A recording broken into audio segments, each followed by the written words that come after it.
Hey everybody, I thought I'd pop on here while I'm making some lunch and show you a few of my favorite tools. So just a few things while I go ahead and get lunch ready.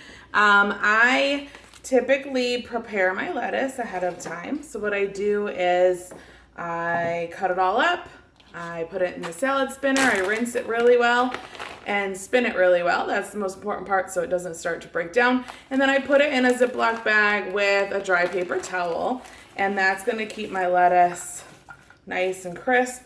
This has been in the fridge over a week already, and you can see it's still doing really great. It's still really nice and crisp. I'm sure you can hear the popping sound of it. So again, it's been in the fridge already a week. So that dry paper towel, and then I seal it up really good and tight. You want to keep it nice and cold. Rinse it in really cold water as well. So just some lettuce there. And what I'm going to do is I'm going to start with a tomato. So I have a Roma tomato here. This is the Core and More. This is one of my favorite little tools, something you could easily look over. One end is for melon balls and is also great for cleaning out your peppers. So if you like stuffed bell peppers or use jalapenos a lot, you can use this end if you wanted to clean out the seeds to take out some of the heat. But this end is actually, although we use it for jalapenos a lot, it's great for just taking off with a little twist that little end of the tomato without wasting a bunch of your fruit. And it's also perfect for strawberries. So handy little tool. And as you can see here, it doesn't waste much. So you're not wasting half of your strawberry when you're cutting it off. This little tool here, okay, so this one's the Core and More. This tool here is called the Quick Slice. So the Quick Slice is great for a good thick slice of your different vegetables, not for potatoes or anything that's extremely firm, but it's great on tomatoes. So what I'm gonna do here is rock it back and forth, rock, and cut down through, and now I have my slices of tomatoes. This tomato was very ripe. It did get a little bit of a squish, but typically no squish at all. So I'm gonna take a few of these. I'm one of those that doesn't really care for fresh veggies myself. And so what I like to do is I like to hide them in my own food. I turn it the other way. Now I have these more like a julienne cut. And when I say hide them, I really mean hide them. I like them really nice and diced. I'm gonna go over one more time and I get a nice little dice tomato. Nice and easy. I use this for dicing cheese, like your softer cheeses like mozzarella or cheddar, when I make a homemade pasta salad. I also like to do julienne strips of zucchini. So let me show you some zucchini here. Let me get put that out of the way here. Clean off a little room. Okay, so with the zucchini, depends how much you want. I'm not going to cut too much of the zucchini this way because we need it, actually I need it sliced for dinner tonight. So with the zucchini, what I'm going to do is, because I'm going to start with it nice and fat there, I'm going to start on the cutting board and then I'm going to move on to the block. Rock it back and forth is the trick, and I have these great slices. So for dinner, what I'm going to do is I am going to put some olive oil, bell pepper and herb rub, and garlic rub with this, and it is so yummy. And I'm going to roast it. I'm not sure if I'm going to roast it on the grill yet or if I'm going to roast it in the oven. Scratch that, it's too hot. Not putting on my oven, but I might use the air fryer. So works just like an oven without turning my oven on. So I don't know, we'll decide later. But I'm going to put some of this in my salad. So now you can see I have like these julienne type strips. It's a thicker piece of a julienne. If you wanted to dice it, you just turn it, again, the opposite direction of the slats. And let me get those on here. So comment below, what would you use this for? If you were slicing or dicing in your kitchen, what would you use it for? So you can see here, perfect little dice for my salad. And then I'll use the rest in dinner tonight. I have a little bit more to do for dinner. So like I said, comment below, what would you use these tools for that you've seen so far? The corn more, that's one, or the quick slice? What types of foods we use it on, or what are your favorite recipes that you might use it on? Let's see, what else do we use this tool on at our house? I use it for sliced cheese if we just want a little appetizer. It's great for that. We like it for tomatoes like you saw. Hard-boiled eggs, great for hard-boiled eggs. Strawberries, I can put several on there all at once and I can slice them all. Trying to think. I use it for several things and it's just kind of drawing a blank. Slicing up a banana for recipes or for the kiddo. It'll come to me later. Grapes, olives, pitted olives, so many things. Okay. Oh, I also use it for like lunch meat if I'm doing a pasta salad or I want to cut it up for in a salad. It's great on like deli ham or turkey. Salami is great too. I just have to clean the blades off every once in a while because of all the fat that's in the salami. But great handy little tool. So this tool here is called the spiral and slice. And let me show you a few things here. Like I said, I like to hide veggies in my salad. And I like them cut very small. So for me, a baby carrot, the whole thing, I know my kid will eat them, but I will not. So I'm going to slice them up really nice and fine. So the spiral and slice is a great tool because it will do your fine slicing and also will spiralize for a ribbon type pasta. I should have kept some of the zucchini. Let me go grab another one really quick. We love zucchini and I have a ton of it because my lovely neighbors are sharing it with me. I have a black thumb. I cannot grow anything, but my neighbors are kind to share their garden produce with me. I usually share recipes and things back with them. They give it to me raw, I give it to them cooked. So I'm just gonna take a small section of this just to show you how this works. So if I take out this divider and I pop in right on top of that circle in the center, you can see there's two blades and they're going opposite directions. So I'm just gonna pop that in on the middle.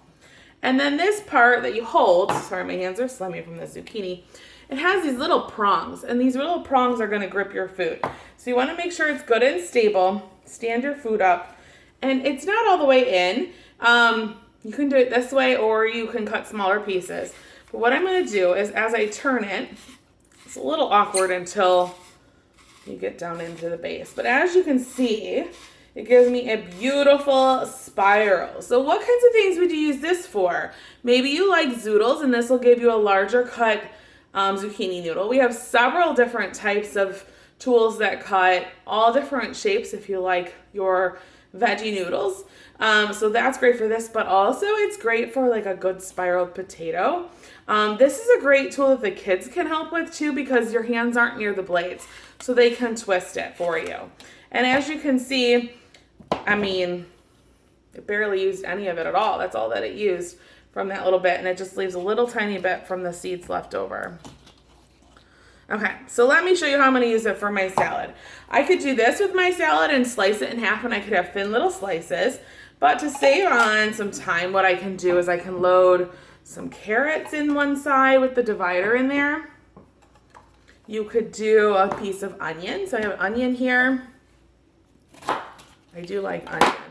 I'm not gonna eat all of that in my salad, but I'm gonna just pop that in. Oop, a little too fat. Pop that in on one side. Maybe some broccoli. I have a few pieces of broccoli left over. You can throw those in there. Maybe you have radishes. This one is good for your firmer foods, okay? You wouldn't want to use a tomato. You wouldn't want to use like a green onion or something like that. So you can see it's all loaded up. And let me bring my plate over to show you how this works. Okay, so we're gonna load it up. There's a line through the middle which goes over the line here, the divider. Make sure that that's lined up for you. And then just start to turn it and it cranks out all the different things sliced up at the same time. You don't have to load it fully. You could load just one half of it if you wanted, but that's going to give me some really thin slices. So let me show you here. nice thin slices of different veggies in your salad. It's great if you're making soups too. You can put all different types of veggies in there for your soups. Like I showed you, you could do the zucchini. It's great for thin little apple slices for dessert. It's also great for thin slices of almonds. We also have a garlic slicer, which does even thinner slices. So if you like sliced garlic, that would be great for garlic. And it's also great for chocolate chips or just doing shaves of chocolate for on top of a dessert, chocolate bar, chocolate chips.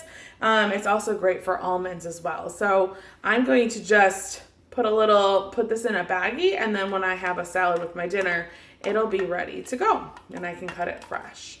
So there's a few things there. Okay. Let me move some of this out of the way. So think about, how would you use these tools? Man, I love the ribbon here.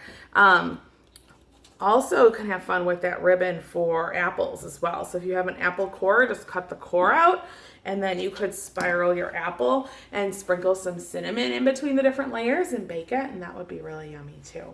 Okay, let me move this cutting mat out of the way.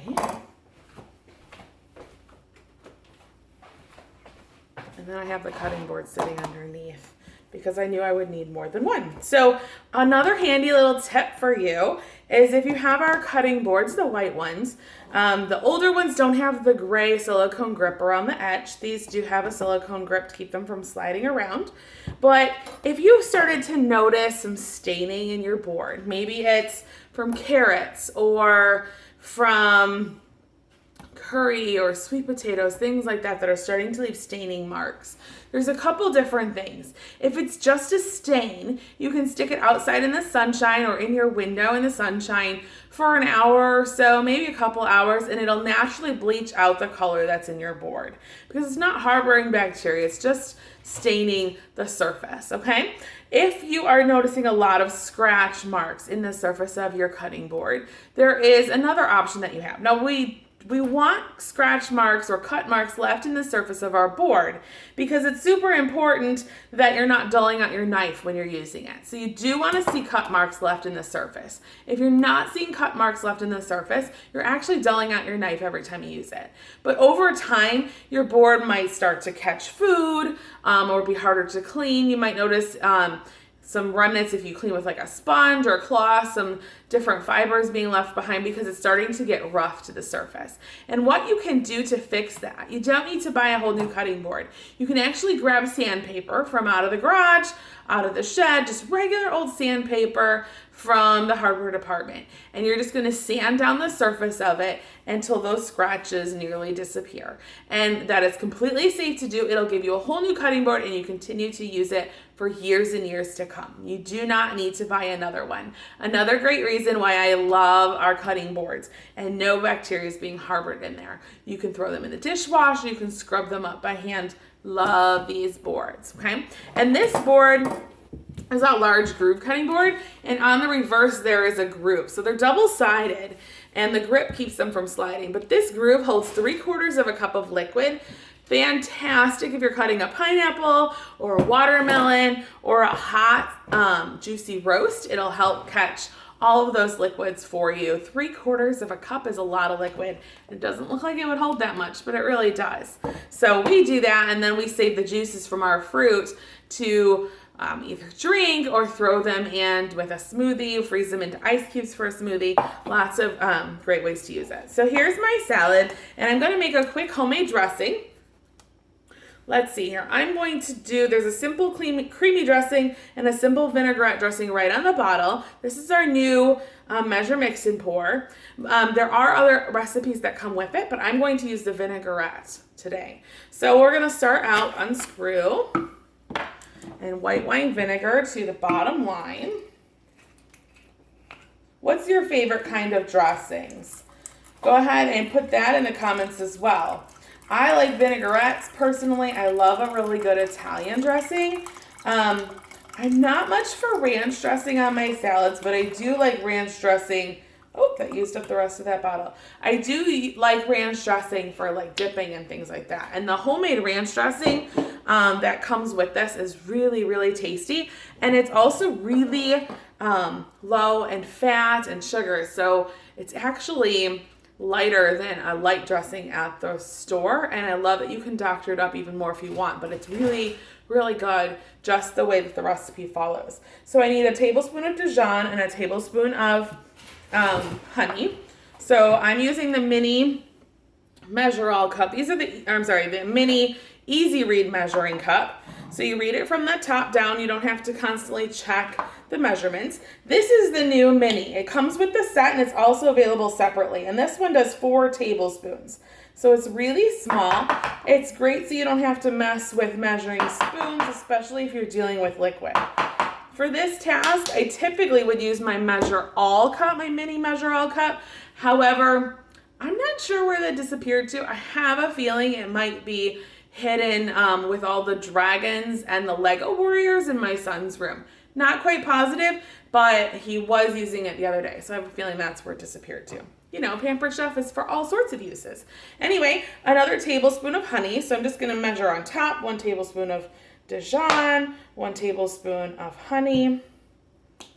We got a good local honey here. Local honey is really great for helping with allergies. And my son is asthmatic and has several seasonal type allergies, and it really helps his allergies. And then I'm also going to put 1/4 teaspoon of black pepper, 1/2 teaspoon of salt. If you know me personally, you know I'm a sissy when it comes to anything spice, and that includes even black pepper. So don't mind me. My family still gets their spice, but I'm going to cut the black pepper down and then add my salt here. Roughly measurements. I don't typically measure with the salt and pepper unless I'm baking, but a couple things I love about these stainless steel salt and pepper grinder set. Love the little stand that they come with to make it easy to bring it from the table to where I'm cooking. My favorite feature is that there's no rod, so it's super easy to fill. When I don't have to try to funnel it in around and dropping seasonings all over, which I did with my last set. But one of my other favorites is, I don't know if you can see it in the camera, these little dots here. You can turn the center piece to adjust how finely you grate your salt and pepper. And they're exactly the same. So if you're not really a salt person, you like different types of pepper, you could fill them with different types of pepper or whatever you want, but you can adjust. So we really like it really fine, like a popcorn salt. So we go all the way to the really fine setting.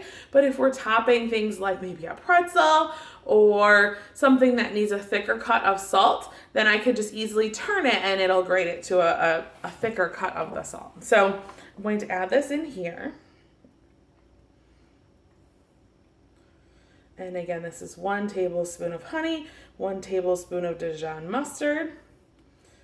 This is our mini skinny scraper, I believe, is what the name of this scraper is called.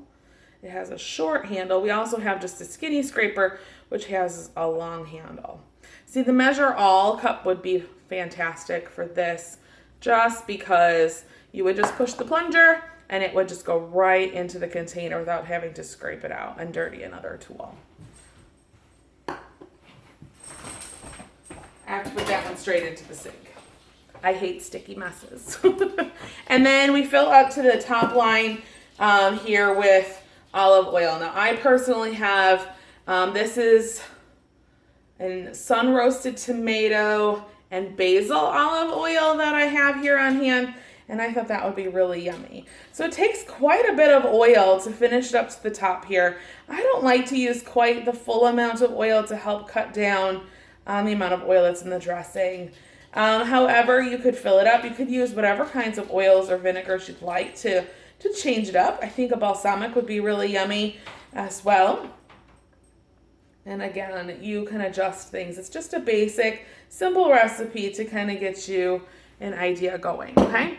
So what I'm going to do now is just screw this lid back on. It has a little grip handle here so it doesn't slide out of your hands. And you want to make sure that this thing does pop open to pour. So you want to make sure that it is down, and I'm a little paranoid, so I like to make sure that I hold it down. I don't think you need to, but you just go ahead and shake that up. And we have our basic vinaigrette dressing. So it's like a honey mustard vinaigrette with this one. And because I use a sun-dried tomato with basil, olive oil, it has those fresh flavors in there too.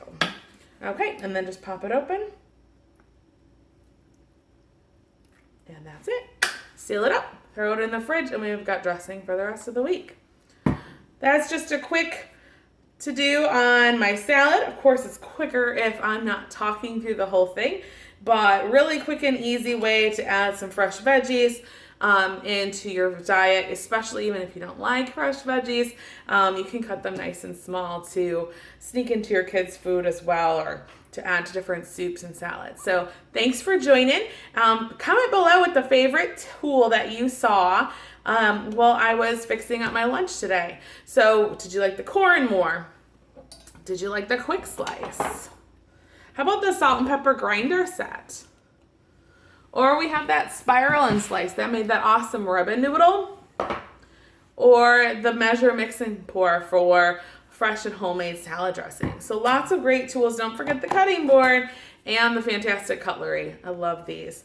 So join me again and I'll share some more great tools with you. Thanks for joining. Bye.